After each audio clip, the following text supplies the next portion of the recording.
Assalamualaikum semua. Perkenalkan, nama Ibu Siti Perlinaningrum dengan NPM 1914344103 kelas 5I PGID Universitas Muslim Nusantara Aloslia, mata kuliah pengembangan IPA SD. Nah, hari ini kita akan belajar tentang upaya menjaga keseimbangan dan pelestarian sumber daya alam di lingkungan.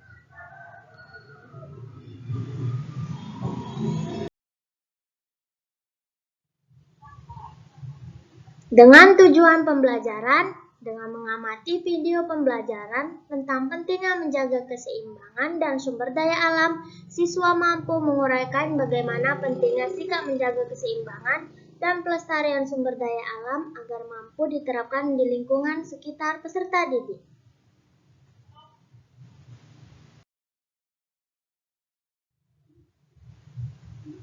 Nah, berikut ada beberapa pertanyaan. Yang pertama, perhatikan lingkungan tempat tinggalmu. Apakah lingkungan tempat tinggalmu terjaga dengan baik? Apakah sumber daya alam yang dapat dimanfaatkan dari tempat tinggalmu? Bagaimana sikap kamu menjaga lingkungan? Untuk memahami lebih lanjut, ayo kita pelajari. Nah, yang pertama, pengertian sumber daya alam. Sumber daya alam adalah segala sesuatu yang terdapat dari alam berupa benda mati ataupun makhluk hidup yang berada di bumi dan dapat dimanfaatkan untuk kebutuhan manusia. Berikut manfaat sumber daya alam. Sebagai bahan pangan. Yang kedua, sebagai bahan sandang. Yang ketiga, peralatan rumah tangga. Keempat, produk kesehatan dan perawatan tubuh. Yang kelima, bahan bangunan. Yang keenam, sebagai sumber energi. Dan terakhir, sebagai tempat rekreasi.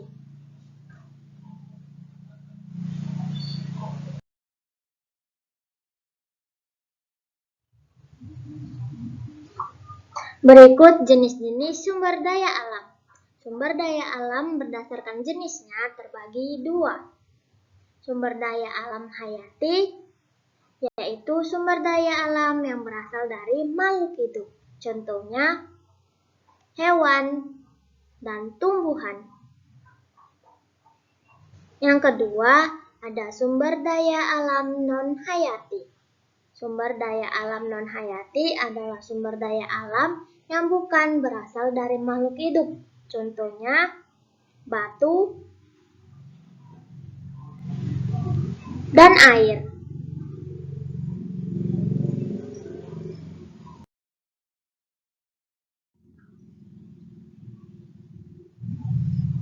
Berikut jenis sumber daya alam berdasarkan ketersediaannya di alam, terbagi menjadi dua.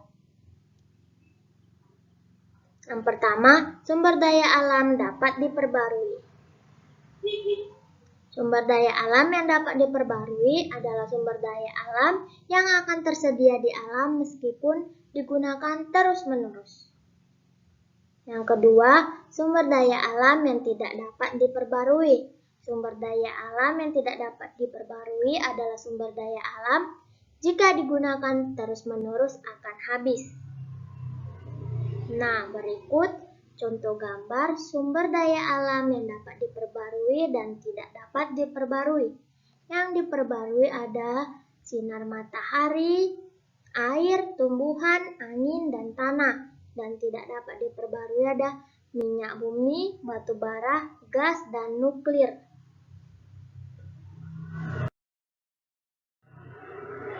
Berikut hubungan sumber daya alam dengan teknologi. Sumber daya alam memiliki hubungan yang sangat kuat dengan teknologi, dengan tujuan membantu manusia menghasilkan produk yang modern.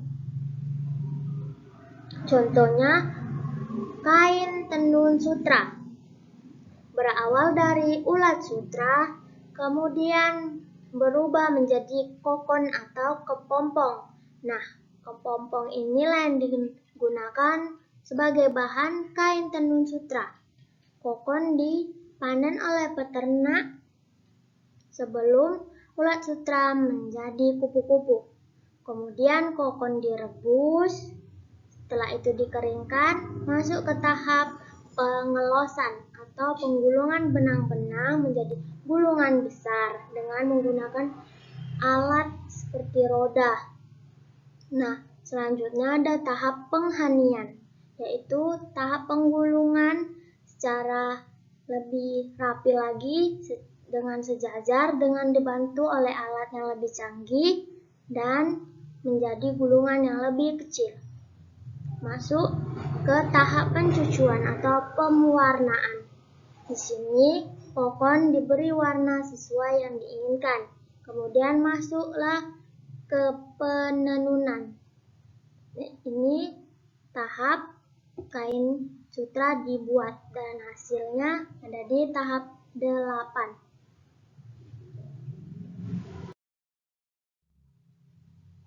Berikut upaya keseimbangan dan pelestarian sumber daya alam di lingkungan. Yang pertama, memperbanyak sumber daya alam dengan membangun peternakan sapi dan persawahan. Yang kedua, memelihara sumber daya alam dengan cara penghijauan terhadap hutan-hutan yang gundul maupun lingkungan sekitar kita. Selanjutnya adalah sikap kita bagaimana menjaga lingkungan agar tetap baik dan tidak rusak. Yang ketiga, melindungi sumber daya alam dengan membangun marga satwa dan cagar alam. Yang keempat, menghemat sumber daya alam, yaitu menghemat penggunaan air dan menggunakan transportasi umum saat bepergian.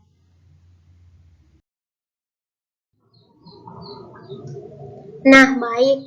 Materi selanjutnya yaitu pengelolaan sampah. Seperti yang kita tahu, sampah merupakan masalah bagi kita semua karena kurangnya pengelolaan sampah dengan baik. Padahal, pengelolaan sampah yang buruk dapat merusak sumber daya alam dan lingkungan sekitar kita. Maka dari itu, kelolalah sampah dengan baik dengan kegiatan 4R, yaitu yang pertama ada reduce, kegiatan mengurangi penggunaan suatu barang sehingga sampah pun berkurang. Contohnya, mengurangi penggunaan kantong plastik. Yang kedua ada reuse, yaitu kegiatan menggunakan kembali barang yang masih dapat dipakai. Contoh, wadah bekas selai kita gunakan untuk menyimpan gula maupun garam dapur. Yang ketiga yaitu recycle, mengolah kembali bahan yang tidak terpakai menjadi produk baru, yaitu pembuatan pupuk kompos dengan sisa-sisa sampah dapur. Yang keempat yaitu replace, menggunakan barang pengganti yang lebih ramah lingkungan dan tahan lama. Contoh, mengganti kantong belanja plastik dengan kantong belanja terbuat dari kanvas. Nah, berikut adalah teks bacaan tentang pentingnya menjaga sumber daya alam agar tidak terjadi pada hutan bakau di cerita berikut ini. Cerita kali ini berjudul Taman Bermain yang Hilang. Malam hari merupakan malam yang ditunggu oleh Pupi, kepiting kecil. Ia menikmati saat-saat berjalan perlahan di gundukan pasir bersama ayahnya.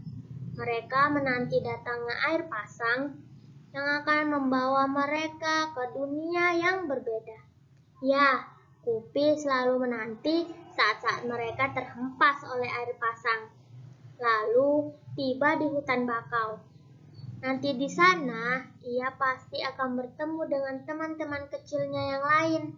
Upi si udang kecil, Kuro si kura-kura, dan teman-teman yang lebih besar seperti Bango cilik dan Momo si monyet.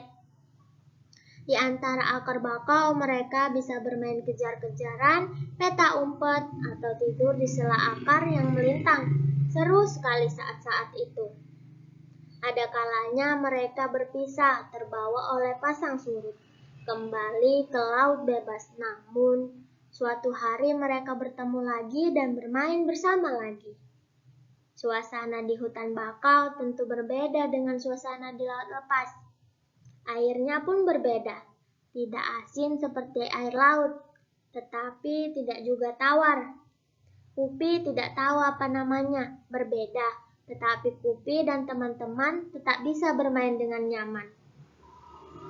Malam itu, di pesisir pantai, Kupi bertanya pada ayahnya, "Ayah, mengapa kita tidak lagi pernah bertemu dengan Bangau Putih, teman ayah? Aku juga rindu bertemu dengan sahabat-sahabat kecilku. Aku sudah lama sekali tidak bertemu dengan Upi, Kuro, Bangau Cilik, dan Momo. Mengapa sekarang susah sekali kita bertemu dengan mereka ya?" Sambil berjalan pelan di gundukan pasir, ayah Kupi menjelaskan perlahan. Kupi sayang sekali, hutan bakau tempatmu bermain sudah rusak.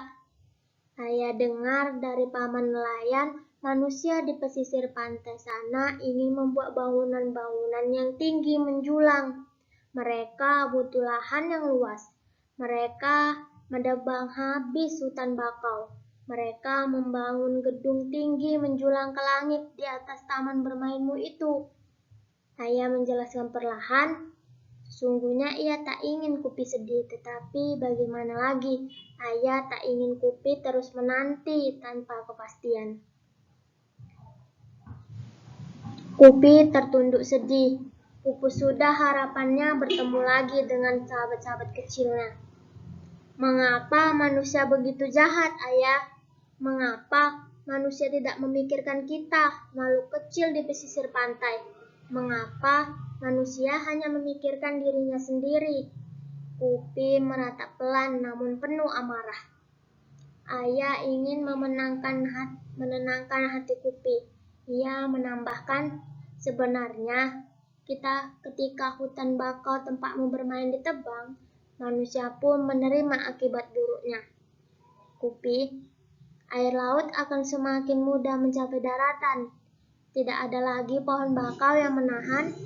Lama-kelamaan, air tanah di sekitar pantai akan menjadi air asin. Manusia kan tidak bisa minum air asin, Kupi. Ayah berusaha menjelaskan panjang lebar. Ayah kemudian menambahkan, dengan rusaknya pantai akibat penebangan bakau, kegiatan manusia pun menjadi terganggu. Sekarang wisatawan yang berkunjung di pantai ini semakin berkurang. Para pedagang yang dulu berjualan di sekitar sini tidak ada lagi. Pemandu wisata yang biasa menjelaskan tentang keindahannya pantai dan hijaunya bakau pun sudah jarang terlihat. Nelayan yang biasa menjual hasil tangkapan, mereka pun tinggal sedikit. Kupi tidak terhibur oleh penjelasan ayah. Pikirnya, biarkan saja manusia menerima akibat dari perbuatannya sendiri. Manusia memang sering tidak bijak. Kupi hanya ingin berdoa semoga suatu saat nanti hutan bakau akan kembali. Semoga suatu saat nanti ada lagi taman tempatnya bermain. Semoga suatu saat nanti ia masih bisa bertemu dengan sahabat-sahabat kecilnya. Kupi hanya bisa berdoa, semoga kelak manusia bisa bertindak lebih bijaksana. Semoga.